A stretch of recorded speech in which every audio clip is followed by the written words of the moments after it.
जय मसीह के दोस्तों, मैं हूं नवीन चौहान और इस चैनल पर आपका बहुत बहुत स्वागत करता हूं यीशु मसीह के नाम में। दोस्तों, अगर आप इस चैनल पर नए हो तो सब्सक्राइब कर सकते हो या फिर बिना सब्सक्राइब किए भी इस वीडियो को, इस मैसेज को सुन सकते हो। दोस्तों, परमेश्वर का वचन हमें सिखाता है, समझाता है कि जागते रहो और प्रार्थना करो कि तुम परीक्षा में ना पड़ो, मैं और आप परीक्षा में ना पड़े। इसके लिए परमेश्वर का वचन मुझे और आपको जागते रहना और हमें हर पल हर वक्त प्रार्थना करना सिखाता है। दोस्तों, यद्यपि शैतान जो है किसी भी सेवक या फिर किसी भी पास्टर या फिर किसी भी आम मसीही व्यक्ति को फंसाने के लिए मनुष्य का उपयोग करता है, जैसे कि हम इस वर्तमान समय में भी देख रहे हैं। हम फलों से पहचान सकते हैं, चाहे वह मसीह में हो चाहे फिर अन्य जातियों में। परंतु दोस्तों, ऐसी विपरीत घड़ी में भी मुझे और आपको प्रार्थना करना बहुत ही जरूरी है उस सेवक के लिए, उस दास के लिए।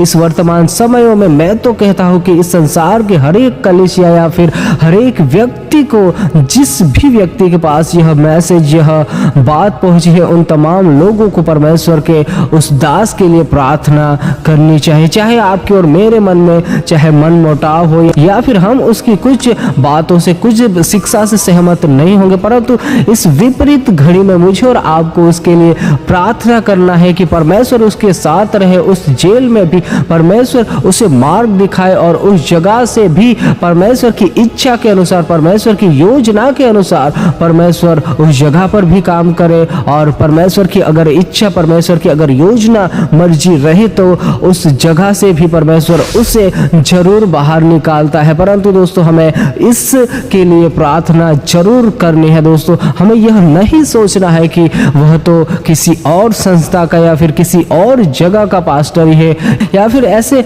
हमारे मन में अभी भी ऐसे बात नहीं रखनी है। जलन, डाह, ये सब त्याग कर हमें उसके लिए प्रार्थना करनी है। जितना भी हो सके उसके लिए आगे आने की जरूरत है, क्योंकि दोस्तों यह सिर्फ और सिर्फ एक सेवक, एक पास्टर की बात नहीं है, परंतु पूरे मसीही समाज की यह बात है। दोस्तों, और दोस्तों, मैं और आप तो यह भली भांति जानते हैं कि शैतान तो सिर्फ मसीही लोगों को फंसाने के लिए सिर्फ दाव ढूंढता है, सिर्फ और सिर्फ मौके की तलाश में रहता है जिससे कि वह चीर फाड़ खाए। क्योंकि वचन ही हमें ऐसा सिखाता है कि शैतान जो है वह गर्जने वाले सिंह की राय सिर्फ और सिर्फ यही खोज में रहता है कि कब किस पर हमला करने पाए।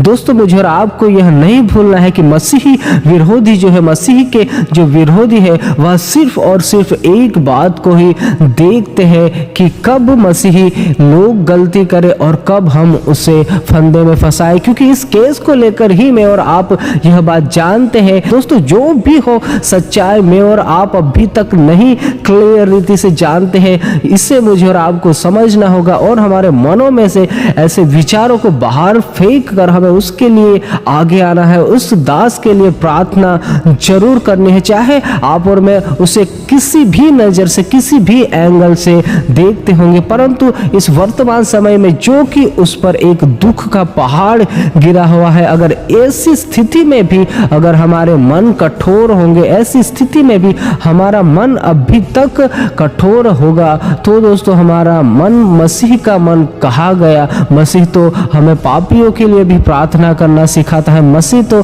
हमें शत्रुओं से भी प्रेम करना सिखाता है। वह मसीहियत कहा गई। अगर अभी तक हमारा मन कठोर बना हुआ है और हम उसके लिए कुछ भी नहीं कर पा रहे हैं, तो यह बहुत ही दुख की बात है मसीही समाज के लिए।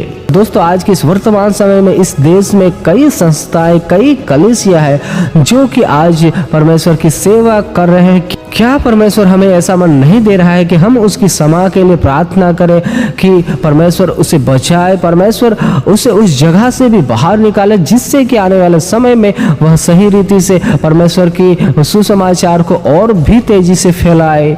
दोस्तों, परमेश्वर तो हमें हर एक मसीही भाई बहनों के लिए प्रार्थना करना सिखाता है। हमें हर पल हर वक्त ऐसी घटना हो या कोई भी ऐसी मसीह में बात होती है, तब भी परमेश्वर हमें प्रार्थना करना सिखाता है। क्या हमारा मन अभी भी कठोर बना हुआ है? तो दोस्तों हमें परमेश्वर के वचनों की बहुत ही ज़रूरत है और ऐसे मन को जितना भी हो सके हमें परमेश्वर के वचनों के अनुसार परिवर्तन करने की ज़रूरत है। इसलिए मैं हरेक मसीह समाज से, हरेक मसीह भाई बहनों से, जो भी यह मैसेज देख रहा है, जो भी यह मैसेज सुन रहा है, उन तमाम को यही निवेदन करता हूँ कि प्रार्थना करें, क्योंकि धर्मी जन की प्रार्थना के प्रभाव से बहुत कुछ हो सकता है। परमेश्वर जो चाहे वह कर सकता है। दोस्तों अगर दोस्तों आज के इस वर्तमान समय में अगर वह परिवार दुखी है, वह परिवार प्रॉब्लम्स में है, वह परिवार एक दुख के सागर में गुजर रहा है और अभी भी हमारा मन पिघला हुआ नहीं है, अभी भी हम उस स्थिति के लिए कुछ भी नहीं कर रहे हैं, ना ही प्रार्थना कर रहे हैं, ना ही उसके लिए कुछ प्रयास कर रहे हैं, तो दोस्तों हमें सोचने की जरूरत है। दोस्तों अगर आज वह परिवार दुख में है, वह परिवार रो रहा है और हम उसके लिए आज भी ना ही प्रार्थना कर रहे हैं, ना ही